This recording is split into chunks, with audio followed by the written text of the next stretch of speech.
بسم اللہ الرحمن الرحیم. In the name of Allah, the Beneficent, the Merciful. الحمد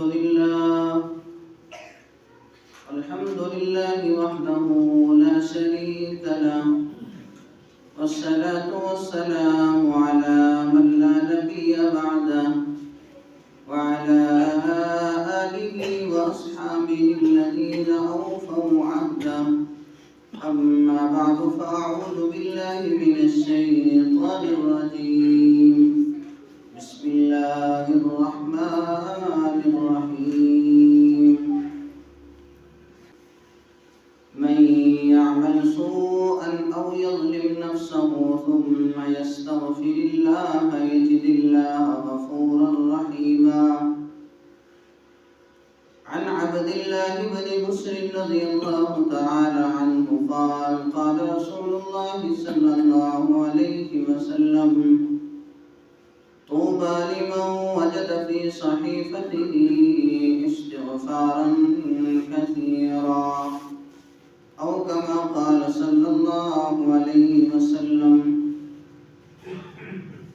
صدق الله مولانا العظيم وصدق رسوله النبي الأمي الكريم. اللهم صل على محمد وعلى آل محمد كما صليت على إبراهيم وعلى آل إبراهيم إنك حميد مجيد. اللهم بارك على محمد وعلى آل محمد كما باركت على إبراهيم وعلى آل إبراهيم إنك حميد مجيد. میرے انتہائی واجب الاحترام معزز مسلمان دوستوں، بھائیوں، بزرگوں، رمضان المبارک کا آخری عشرہ، پھر آخری عشرے کا آخری جمعہ المبارک ہے. رسول اللہ صلی اللہ علیہ وسلم نے اس مہینے کے متعلق فرمایا سید الشہور شہر رمضان، کہ تمام مہینوں کا سردار رمضان ہے. اسی طرح جمعۃ المبارک کے بارے میں فرمایا سید الایام یوم الجمعہ، کہ ایام کا سردار جمعہ کا دن ہے. گویا کہ ہر رمضان کے اندر جو جمعہ آتا ہے تو اس کے اندر دو فضیلتیں اکٹھی ہو جاتی ہیں، رمضان مہینوں کا سردار اور جمعہ دنوں کا سردار. اور پھر یہ جو آخری جمعہ ہے اس کے ساتھ ایک اور بات بھی لگ جاتی ہے کہ یہ رمضان المبارک کا آخری جمعہ ہے. اس سال اس رمضان میں اور کوئی جمعہ نہیں آئے گا، ورنہ اگر دیکھا جائے تو رمضان المبارک پھر آئے گا. رمضان المبارک کے اندر تلاوتیں پھر ہوں گی، رمضان المبارک کے اندر تراویح کی نماز پڑھی جائے گی، رمضان المبارک کے اندر راتیں بھی آئیں گی، لیلۃ القدر بھی آئے گی، رمضان المبارک کا آخری جمعہ بھی آئے گا. لیکن پتہ نہیں مجھ اور آپ میں سے کون اس دنیا کے اندر موجود ہوگا اور کون موجود نہیں ہوگا. اس اعتبار سے کہ چونکہ رمضان المبارک کا مہینہ ایک مہمان مہینہ تھا، تو مہمان کے جانے پر جس طرح دل رنجیدہ ہوتا ہے، اسی طرح میرا اور آپ کا دل رنجیدہ ہونا چاہیے. لیکن ساتھ ساتھ اس مہمان کے جانے کے فوراً بعد عید الفطر کی خوشی بھی ہے، تو ساتھ ساتھ دل خوش بھی ہوتا ہے. چونکہ مہمان مہینہ تھا، گنتی کے ایام تھے، کچھ ہی دن باقی ہیں، پھر یہ رمضان المبارک کا مقدس عظمتوں والا مہینہ، فضیلتوں والا مہینہ، اللہ کی رحمت کا مہینہ، مغفرت کا مہینہ، جہنم سے آزادی کا مہینہ چلا جائے گا. لیکن یہ چونکہ مہمان ہے تو مہمان کے 3 حقوق ہوتے ہیں. نمبر 1، مہمان کا استقبال کیا جاتا ہے. نمبر 2 مہمان کا اکرام کیا جاتا ہے، اور نمبر 3 مہمان کو الوداع کیا جاتا ہے۔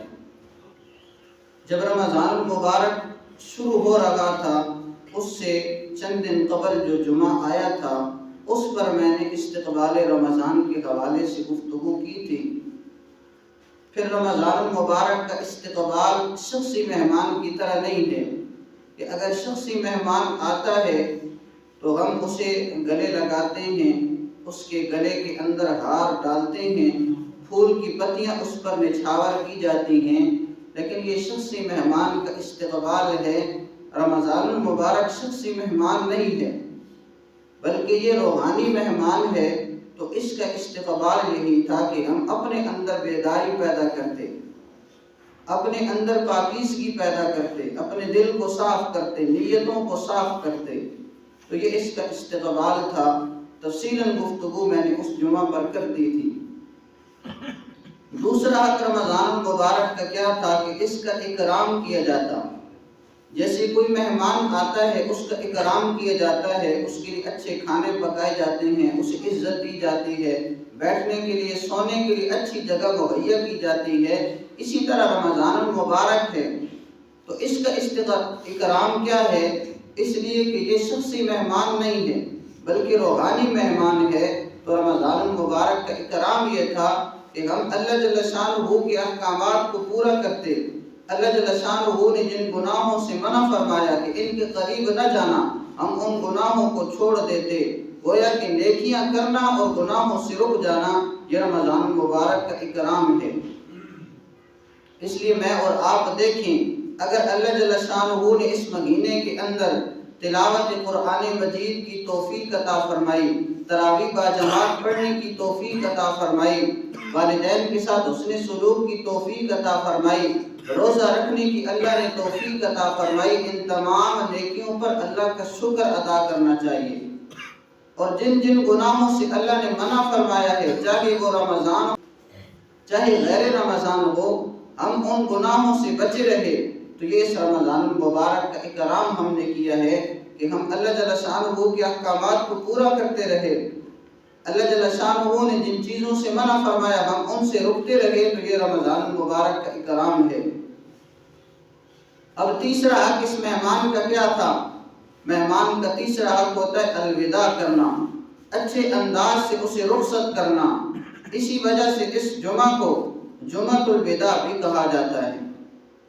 لہذا اس مہینے کو اچھے سے رخصت کرنا یعنی جن نیکیوں کے اندر ہم لگی ہوئی ہیں ان نیکیوں پر پابند رہنا، جن گناہوں سے ہم رکے ہوئے تھے ان گناہوں سے رک جانا، اور آئندہ غیر رمضان کے اندر بھی ان گناہوں سے رکنا، تاکہ اس مہینے کو الوداع ہم اچھے طریقے سے کر سکیں۔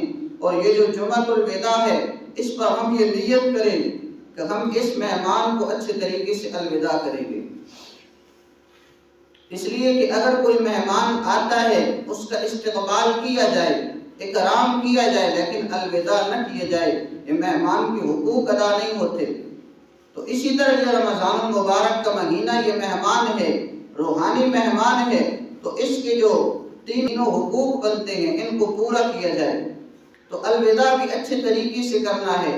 آئندہ بندہ سوچے کہ رمضان المبارک کے اندر میں نے روزہ رکھا، روزہ رکھ کر میں نے حلال چیزیں چھوڑ دیں۔ ویسے کھانا پینا حلال ہے، لیکن روزے کی وجہ سے بندہ وہ چیزیں چھوڑ دیتا ہے۔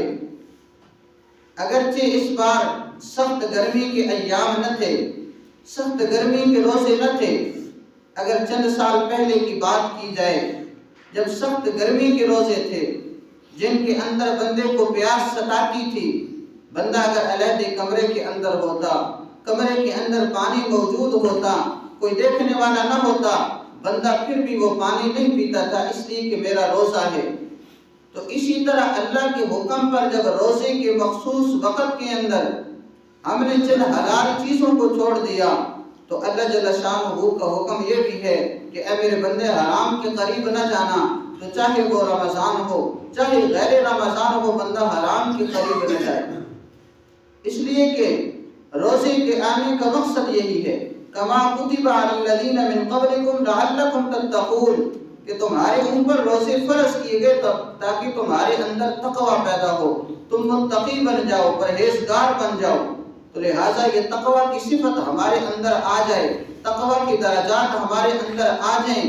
تقوی کیا ہے؟ بندہ گناہوں کو چھوڑ دے، اللہ جل شانہ کا خوف بندے کے دل کے اندر آ جائے، یہ تقوی انسان کو حاصل ہو جائے تو گویا کہ یہ رمضان المبارک کا مقدس مہینہ اس نے صحیح گزارا ہے، اس کے حقوق اس نے پورے کیے ہیں، آج اسے یہ تقوی کی دولت، تقوی کی نعمت اسے نصیب ہو چکی ہے۔ لہٰذا میں اور آپ یہ فکر کریں کہ اللہ جل شانہ نے اس رمضان المبارک کے مقدس مہینے کے اندر نیکیوں کی توفیق عطا فرمائی، اس پر اللہ کا شکر، گناہوں سے بچنے کی اللہ نے توفیق عطا فرمائی، اس پر اللہ جل شانہ کا شکر۔ اور آئندہ کے لیے میں اور آپ نیت کریں کہ آئندہ ہم گناہ کے قریب نہیں جائیں گے، جو نیکیاں اس رمضان المبارک کے مقدس مہینے کے اندر کر رہے تھے سارا سال انشاءاللہ کرتے رہیں گے۔ میں نے جو آپ حضرات کے سامنے آیت مبارکہ پڑھی، من یعمل سوءا او یظلم نفسہ ثم یستغفر اللہ یجد اللہ غفورا رحیما، کہ جو بندہ برا عمل کر بیٹھتا ہے، اپنے اوپر ظلم کر بیٹھتا ہے، یہاں پر اپنے اوپر ظلم سے مراد یہی ہے کہ بندہ گناہ کر بیٹھتا ہے، بندہ اللہ کی نافرمانی کر بیٹھتا ہے، ثم یستغفر اللہ، پھر اسے یاد آتا ہے کہ اللہ کی نافرمانی کی ہے، گناہوں سے بچنا چاہیے، گناہوں سے توبہ کرنی چاہیے، اللہ سے توبہ کرتا ہے، اللہ سے استغفار کرتا ہے، یجد اللہ غفورا رحیما، اللہ کو اس حالت میں پائے گا کہ اللہ بخشنے والا بھی ہے، رحم فرمانے والا بھی ہے۔ یعنی اللہ جل شانہ گناہوں کو بخش بھی دیں گے، اللہ جل شانہ کی طرف سے رحمت بھی اس بندے کو عطا ہوگی۔ اسی طرح حدیث مبارکہ جو میں نے آپ حضرات کے سامنے پڑھی، آپ صلی اللہ علیہ وسلم نے فرمایا طوبیٰ لمن وجد فی صحیفتہ استغفارا کثیرا، اس بندے کے لیے خوشخبری ہے، وہ خوش نصیب ہے کہ جس کے صحیفے کے اندر، نامہ اعمال کے اندر کثرت سے استغفار پایا جائے۔ تو لہٰذا یہ جمعۃ الوداع ہے، اس کو اچھے طریقے سے رخصت کرنا یہی ہے کہ بندہ توبہ کر لے، بندہ استغفار کر لے، آئندہ کے لیے یہ نیت کر لے کہ گناہوں کے قریب نہیں جاؤں گا۔ جگر مراد آبادی کے متعلق آتا ہے کہ ان کی پہلی زندگی شراب خوری کے اندر گزرتی، ہمیشہ شراب کے نشے کے اندر دھت رہتے۔ ایک مرتبہ سوچا کہ اللہ جل شانہ سے توبہ کر لی جائے، اس گناہ سے معافی مانگ لی جائے، اس گناہ کو چھوڑ دیا جائے۔ تو لہٰذا جب شراب کو چھوڑا، اب اللہ جل شانہ سے توبہ کر چکے، عبادت اللہ جل شانہ کی کثرت سے کرنے لگے، لیکن چونکہ جو جسم تھا، جسم کی رگیں تھیں، یہ شراب کی عادی ہو چکی تھیں، بیمار پڑ گئے۔ اب طبیب آ رہے ہیں، حکیم آ رہے ہیں، ڈاکٹرز آ رہے ہیں، وہ کہہ رہے ہیں جگر مراد آبادی، اگر تو نے شراب کو چھوڑنا ہی تھا تو تھوڑا تھوڑا کر کے چھوڑتا، اگر تو پہلے 3 گلاس پیتا تھا، پھر 2 کرتا، پھر 1 کرتا، پھر آدھا کرتا، اس لیے کہ شراب تیری رگ رگ کے اندر بس چکی ہے، اب تو نے شراب کو چھوڑ دیا ہے، اس وجہ سے تو بیمار ہو چکا ہے، لہذا اس کو اگر چھوڑنا ہے آہستہ آہستہ تدریجاً چھوڑو تاکہ تمہاری صحت ٹھیک رہے۔ جگر مراد آبادی نے جو جملہ کہا وہ سونے کے پانی سے لکھنے کے قابل ہے۔ جگر مراد آبادی نے کہا کہ مجھے بتاؤ، اگر میں اللہ کی یہ نافرمانی کر لوں، شراب تھوڑی تھوڑی پینا شروع کر دوں، کتنے سال زندہ رہوں گا؟ تو ڈاکٹروں نے کہا کہ 2-3 سال، 5 سال تمہاری زندگی بڑھ سکتی ہے، تم 5 سال زندہ رہ سکتے ہو۔ جگر مراد آبادی نے کہا کہ یہ 5 سال میں زندہ رہوں، اللہ کی نافرمانی کرتے رہوں، اس سے بہتر یہ ہے کہ میں آج ہی مر جاؤں لیکن اللہ کو راضی کر کے مر جاؤں۔ تو لہٰذا اللہ کو راضی کرنا ہے تاکہ ہم اس وعید کے مستحق نہ ٹھہریں کہ رمضان المبارک کا مقدس مہینہ آیا اور یہ اللہ سے اپنی بخشش نہ کروا سکے۔ اس لیے توبہ اور استغفار کو لازمی پکڑیں، توبہ اور استغفار کریں۔ اللہ جل شانہ قرآن مجید کے اندر فرماتے ہیں یا ایھا الذین آمنوا توبوا الی اللہ توبۃ نصوحا، اے ایمان والو اللہ سے توبہ کرو اور پکی توبہ کرو۔ آپ صلی اللہ علیہ وسلم نے ارشاد فرمایا التائب من الذنب کمن لا ذنب لہ، جو گناہ سے توبہ کرنے والا ہے وہ ایسا ہے جیسا کہ اس نے گناہ کیے ہی نہیں۔ اس لیے بے شک ہم ہر نماز کے ساتھ توبہ کریں، ہر نماز کے بعد اللہ کے سامنے آنسو بہا دیں، یا اللہ گناہ ہو گیا، کیا، یا اللہ فلاں فلاں گناہ میرے اندر پایا جاتا ہے، میں ان گناہوں سے توبہ کرتا ہوں، یا اللہ معاف فرما۔ اللہ جل شانہ معاف بھی فرما دیں گے، اللہ جل شانہ اس بندے پر اپنی رحمت بھی برسائیں گے۔ اور اسی طرح اس توبہ کرنے کے بعد یہ ایک شیطان کا دھوکہ ہوتا ہے کہ آئندہ میں اس توبہ کو توڑ نہ دوں۔ اسی طرح شیطان یہ کہتا ہے کہ توبہ کو چھوڑ دو، توبہ کرنے کی ضرورت نہیں، تم نے پھر توبہ توڑ دینی ہے۔ تو لہٰذا یہ بات ذہنوں سے نکال لی جائے، بلکہ توبہ انسان ہر وقت کرتا رہے۔ آپ صلی اللہ علیہ وسلم کے ارشاد کے مطابق یہ بندہ خوش نصیب ہے کہ جس کے نامہ اعمال کے اندر کثرت سے استغفار پائی جائے۔ لہذا استغفار کرتے رہیں، اللہ جل شانہ سے توبہ کرتے رہے۔ پھر اسی طرح اس ایک جمعۃ الوداع کے اندر ایک بدعت یا ایک من گھڑت روایت پائی جاتی ہے، جس کے بعض لوگ، معصوم لوگ، بھولے لوگ اس بات کا شکار ہو جاتے ہیں، اس غلط فہمی کے اندر مبتلا ہو جاتے ہیں کہ اس جمعہ کے دن کے اندر ایک نماز خاص طریقے سے پڑھ لی جائے، تمام عمر کی نمازوں کی قضا ہو جاتی ہے، جسے قضاء عمری کہتے ہیں۔ یہ جو عقیدہ ہے یہ بالکل درست نہیں ہے۔ بندہ اپنے ذہن سے سوچے یہ کیسے ہو سکتا ہے، ایک بندہ سارے سال اللہ کی نافرمانی کرے اور ایک رمضان المبارک کی آخری جمعہ کے اندر آ کر 2-4 رکعات پڑھ لے، خاص طریقے سے پڑھ لے، ساری کی ساری نمازوں کی قضا ہو جائے، یہ ہرگز نہیں ہو سکتا۔ تو اس لیے اپنے نمازوں کی قضا کی ترتیب بنائی جائے کہ ایک سال میں نے چھوڑی ہیں تو ایک سال ہر نماز کے ساتھ ایک ایک نماز کی قضا کرتا رہے۔ ہاں قضا نمازوں کے اندر ترتیب یہ ہوتی ہے کہ فرضوں کی قضا کی جاتی ہے اور وتر کی نماز کی قضا کی جاتی ہے، سنتوں اور نوافل کی قضا نہیں ہوتی۔ اور اسی طرح ایک توبہ ہوتی ہے، ایک تلافی ہوتی ہے، اس لیے کہ بعض اوقات بندے نے گناہ ایسا کیا ہوتا ہے کہ جس کو بعد کے اندر پورا بھی کرنا ہوتا ہے۔ مثلا نمازوں ہی سی توبہ کی ہے کہ آئندہ میں نمازیں نہیں چھوڑوں گا، لیکن جو پہلے چھوڑ چکا ہے ان کی قضا ضروری ہے۔ روزے رمضان کے نہیں رکھ رہا تھا، اس سال توبہ کی ہے کہ آئندہ رمضان کے روزے نہیں چھوڑوں گا، لیکن جو پچھلے ایام، پچھلے سالوں کے روزے چھوڑ چکا ہے ان روزوں کی قضا ضروری ہے۔ اسی طرح اگر کسی کا حق کھایا، کسی کی کوئی زمین دبا لی، آج یہ اللہ سے توبہ کرتا ہے کہ آئندہ یہ کام نہیں کروں گا، تو وہ زمین اسے واپس کرنی ہوگی، جس کا حق کھایا اسے وہ حق واپس کرنا ہوگا۔ تو یہ ایک ہوتی ہے توبہ اور ایک ہوتی ہے تلافی۔ تو توبہ کے ساتھ ساتھ تلافی بھی ہو کہ جس بندے کا حق ہے اس بندے کا حق ادا کیا جائے، کسی کا دل دکھایا اس سے معافی مانگی جائے، کسی کو تھپڑ مارا، کسی کو تکلیف پہنچائی اس سے معافی مانگی جائے، یا نمازیں ہیں، روزے ہیں، ان کی قضا کی جائے، تاکہ توبہ کے ساتھ ساتھ تلافی بھی پائی جائے۔